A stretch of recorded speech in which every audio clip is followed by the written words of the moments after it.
నా పేరు పులమాల శ్రీనివాస్ అండి.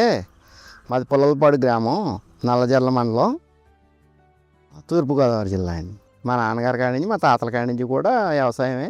నిరుడి నుంచి ప్రకృతి వ్యవసాయం చేస్తున్నానండి. బాగానే ఉందండి. ఇంకా 30 సెంట్లు కూడా వరి ధాన్యం ఉడుతున్నామండి. ప్రకృతి వ్యవసాయంలో ఈ మొక్కజొన్న 5 ఎకరాల చేను చేసేవాళ్ళం అండి. ఎకరానికి 10 కేజీల కాడికి 15 రకాల జిమ్మానండి. ఒక 5 ఎకరాల చేను జిమ్మామండి.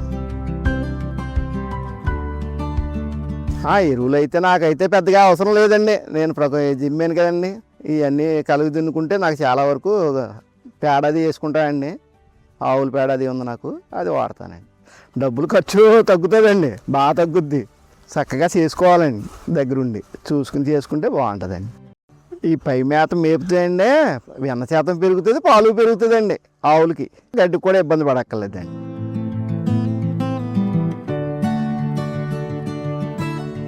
వ్యవసాయం చేసుకుంటే ఇబ్బందులు పడక్కర్లేదండి, చాలా బాగుంటుంది.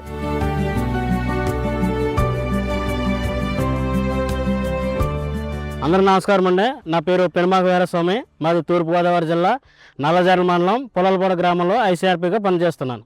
ఈ గ్రామంలో ఎక్కువ మంది మన ప్రకృతి వ్యవసాయం చేయడానికి ముందుకు రావడం జరుగుతుంది సార్.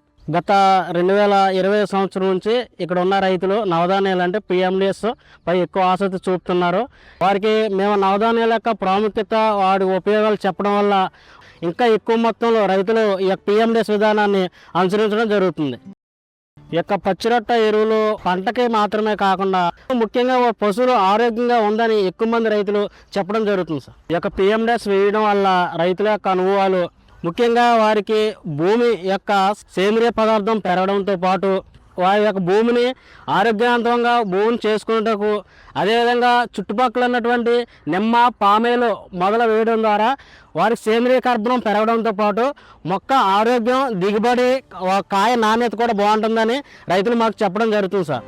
ఈ ఫలితాలను ఇతర రైతులు చెప్పి రాబోయే సంవత్సరంలో 100% రైతులతో ఈ యొక్క పిఎండిఎస్ విధానాన్ని అనుసరించడానికి నా యొక్క కృషి అందిస్తానని మీకు తెలియజేస్తున్నాను.